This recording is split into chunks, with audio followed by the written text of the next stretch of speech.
I think about, man, I have to perform songs every single night or every other night. Everyone knows Marcus Rio, the performer. Almost nobody knows Marcus the kid, who slept behind a laundromat, the teenager who paid rent by impersonating dead legends on a Waikiki boardwalk, or the man who spent a decade running from a debt that was never really about money. At 39, sitting alone in a rented studio in Burbank at 2 in the morning, he finally decided to say it all out loud. Not the polished version his label always approved, but the real one. This is that story. Marcus was 4 years old the first time he stood under real stage lights. His family ran a small variety act out of a strip of tourist hotels in Honolulu, and by the time most kids were learning their alphabet, Marcus was doing 2 shows a night, 5 nights a week, in a sequin jacket 2 sizes too big. They called him Tiny Rio, because he could belt out a note that made grown men in the back row stop mid-drink. By 6, he'd been on a local morning show twice. By 8, he'd shared a stage with a fading Vegas crooner who told his father, only half joking, "That kid's going to outlive all of us." Before he turned 10, Marcus had performed more nights than most professional musicians manage in a decade. Then it stopped.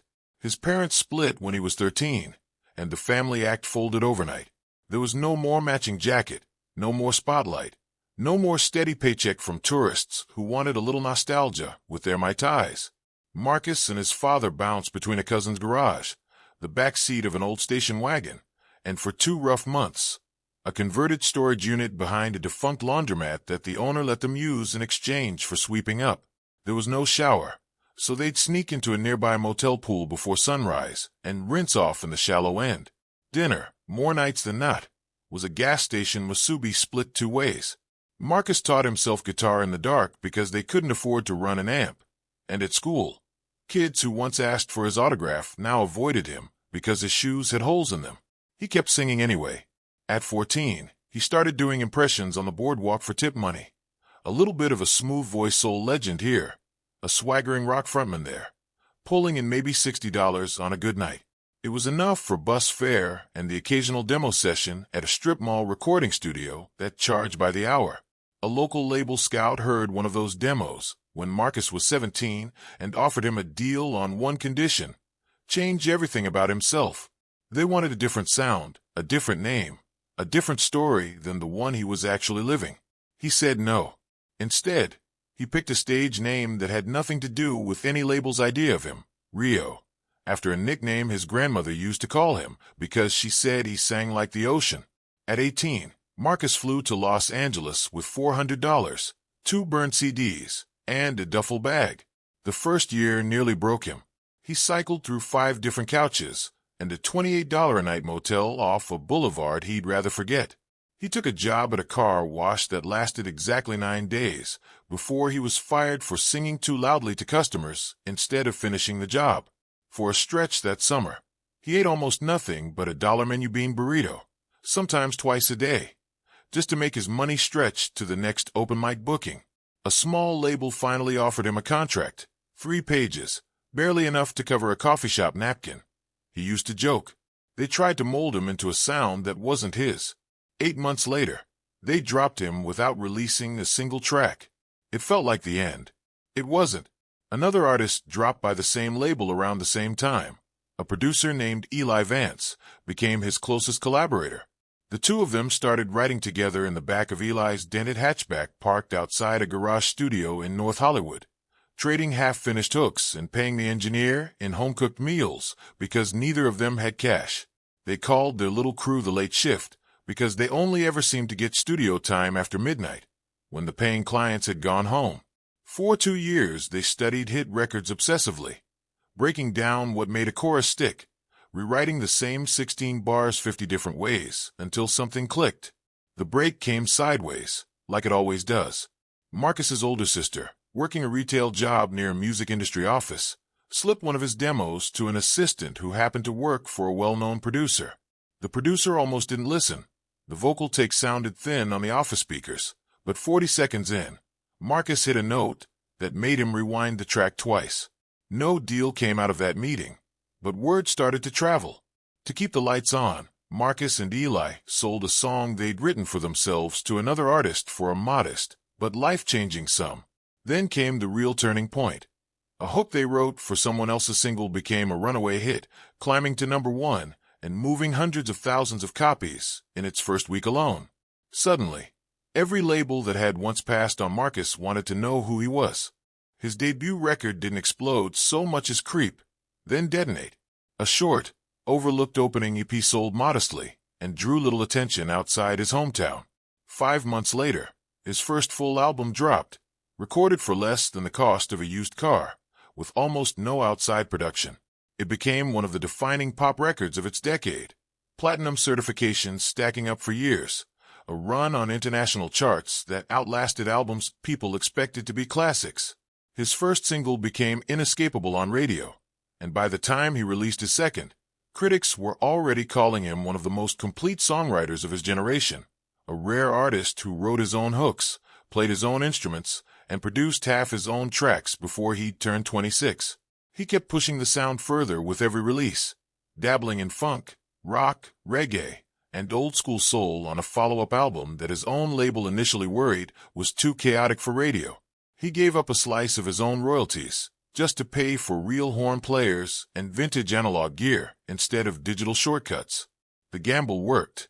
That album went on to win multiple industry awards and reshaped what mainstream pop was allowed to sound like for the rest of the decade. A single from a jam session with a longtime collaborator became one of the longest-running #1 records in modern chart history. A song so ubiquitous that airlines reportedly saw a spike in celebratory drink orders whenever it came on overhead. His next project was a deliberate act of stubbornness. 9 tracks, 30-some minutes, built to feel like a favorite mixtape from his childhood with zero filler. The label wanted more songs. Marcus refused, insisting the album needed to breathe exactly the way it was. It swept the industry's biggest award show 2 years later, taking home album, record, and song of the year in a single night.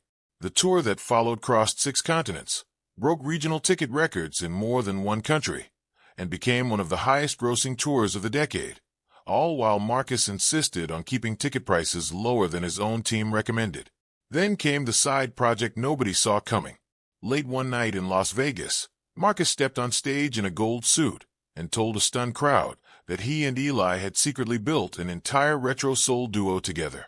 The first single dropped at midnight and became an instant sensation, eventually earning some of the top honors at the following year's biggest award show, performed with a live string section and an actual soul legend seated on stage like royalty. The album that followed was recorded entirely on analog equipment in a single room, no digital shortcuts allowed, and still managed one of the biggest vinyl debut weeks for that genre in 3 decades. The duo's brief tour pulled in a staggering sum from a small handful of shows, with some fans reportedly paying thousands of dollars for a single ticket to witness what everyone knew was a limited-run experiment. A surprise duet with a global pop star a few years later broke same-day streaming records and turned into one of the most emotionally raw performances of Marcus's career, an award show duet where he held a note so long that it trended online for days.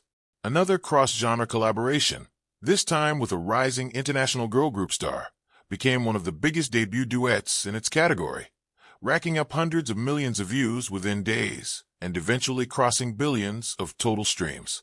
Whatever genre Marcus touched, it seemed, turned gold within weeks. But behind the record-breaking numbers, something quieter had been unraveling for years, and it had almost nothing to do with music. In the spring of his mid-20s, long before most of the awards and world tours, Marcus met a woman named Elena at a hotel restaurant in New York. She'd just come from an audition. He'd just finished a show. They talked until the restaurant staff started stacking chairs around them. Within a year, she'd left her life on the East Coast to move across the country to be with him, sleeping on an air mattress in a nearly empty apartment while he toured constantly. By his late 20s, they'd built a real home together and adopted a scruffy rescue dog neither of them could ever agree on naming. Marcus almost never spoke about her publicly. He called her the only quiet thing in a loud life once, in a rare interview, and never elaborated.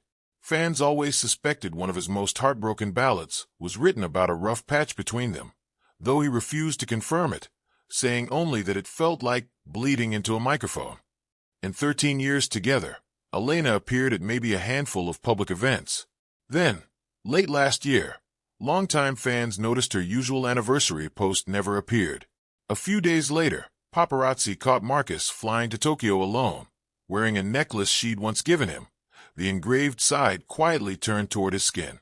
A stray comment under one of Elena's social posts in January, a fan asking bluntly if they'd split, got a short, careful reply. Something about always supporting his continued success, cheering him on from wherever I happened to be. 14 words. It was more than enough to set the internet on fire. People started digging immediately. She'd spent the holidays with her family instead of joining him on tour, the first time that had happened in over a decade. He extended his residency instead of taking the usual winter break. Neither of them ever confirmed a breakup. She still followed him online. He still liked posts about the small clothing line she'd quietly launched. They apparently still co-owned the house in the hills. Some insiders whispered she still stayed in the guest room whenever she was in town for work. Nobody could say for certain what was actually happening, and that uncertainty became its own kind of story. Then came the debt rumor, which started even earlier and hit even harder. A cable segment aired without naming a single source, claiming Marcus owed a staggering sum to a Las Vegas resort chain after a string of high-stakes losses at the tables, and that his ongoing residency was really just a slow-motion payoff plan. Nobody could verify it. Nobody needed to, apparently. The number alone was enough to make it spread. Within 48 hours, a hashtag built around the claim was trending worldwide, and the figure was showing up in millions of search results, all traced back to that single unverified segment. A well-known sports commentator repeated an even wilder version on his own show, claiming Marcus once lost a small fortune in a single night at blackjack. None of it was ever substantiated. All of it went viral anyway. The resort chain issued a rare, sharply worded denial within a day, telling reporters flatly that Marcus owed them nothing and that their relationship was built on mutual respect, not debt. Their stock didn't move. Major outlets ran the denial largely unchanged. But by then the story had already taken on its own life, partly because the number itself wasn't outlandish on its face. Casino regulars really do lose staggering sums over the years, and Marcus had admitted years earlier, almost offhandedly, that he'd gambled since he was underage and once lost everything in a card game. That single old admission became the scaffolding an entire viral rumor was hung on. Marcus never denied it outright. Instead, he turned it into a running joke on stage, telling one crowd, deadpan, that ever since people decided he owed $50 million, his old friends had stopped calling to ask for favors. The clip was watched millions of times within a day. He'd repost chart milestones with captions like, "Streaming my way out of debt," turning a damaging rumor into a punchline that somehow made him more likable, not less. Every joke chipped a little more credibility off the original story, and every joke also, quietly, kept the story alive. Which brings us to that studio in Burbank, 2 a.m, no cameras, no publicist standing behind a laptop. At 39, Marcus finally sat down and said the parts he'd always turned into punchlines instead. He talked about the storage unit behind the laundromat, and how he still can't fall asleep in a room that's too quiet. He talked about how the gambling joke started because the alternative was explaining, in public, that money had never once been the actual problem, that it was something closer to needing to feel the exact same jolt of adrenaline he used to get walking on stage as a 4-year-old and never quite finding it anywhere else. He talked about Elena without naming what was happening between them, only saying that some relationships don't end so much as they quietly change shape, and that the two of them were still figuring out what shape theirs was going to be. He didn't confirm every rumor. He didn't deny every rumor either. What he did was something rarer for someone who'd spent 2 decades being packaged, mythologized, and turned into headlines. He let the story be complicated, unresolved, and human, instead of handing anyone a clean ending, which is, in its own way, the most honest thing he's ever said on a stage. There's a detail from that Burbank session that never made it into any official statement, but a sound engineer who was there that night mentioned it once, almost in passing. Somewhere around 3 a.m, Marcus asked for the lights to be cut entirely, so the only illumination in the room came from a small red standby light on the recording console.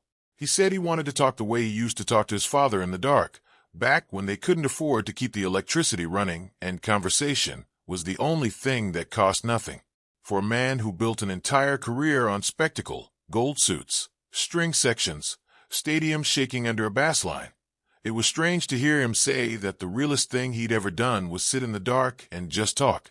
He also, for the first time, talked about the 4-year-old in the sequin jacket, without any of the usual nostalgia. He said people loved the story of the kid who performed 1,000 shows before he turned 10 because it sounds like proof that talent always finds its way to the top. What he wanted people to understand instead was how much of his adult life had been spent quietly trying to outrun that kid, trying to prove that the version of him standing under real stage lights now wasn't just a taller version of the one who used to perform for tourists so his family could eat. That, he said, was the actual root of almost everything the tabloids loved speculating about. Not debt, not a marriage falling apart, but a 40-year-old man still occasionally negotiating with a childhood that never really got to be won. He was careful, even in that unguarded room, not to hand out easy villains. He didn't blame his parents for the divorce or the lean years that followed it. He didn't blame the labels that dropped him or tried to reshape him into someone else's idea of a hitmaker. He didn't blame the tabloids either, not entirely. He admitted that turning the dead rumor into a running joke had been its own kind of strategy, a way of controlling a story he couldn't stop, even if it meant the story never fully died. You can't kill a rumor by ignoring it, he said. You can only make people bored of it. So I made it boring, and then I made it mine. By sunrise, the session had turned into something closer to a conversation than an interview, the kind where nobody's checking a clock. He talked about wanting to write an album someday that had nothing to do with proving anything to anyone. No chart records to chase. No genre to reinvent, just songs. He talked about Elena one more time before it ended, saying only that whatever they were now, it had been built slowly enough and honestly enough that neither of them felt any urgency to explain it to strangers. And when the engineer finally asked if any of what they just recorded was meant for release, Marcus reportedly laughed for the first time all night and said he wasn't sure yet. That some things, even at 39, still needed a little more time in the dark before they were ready for the light.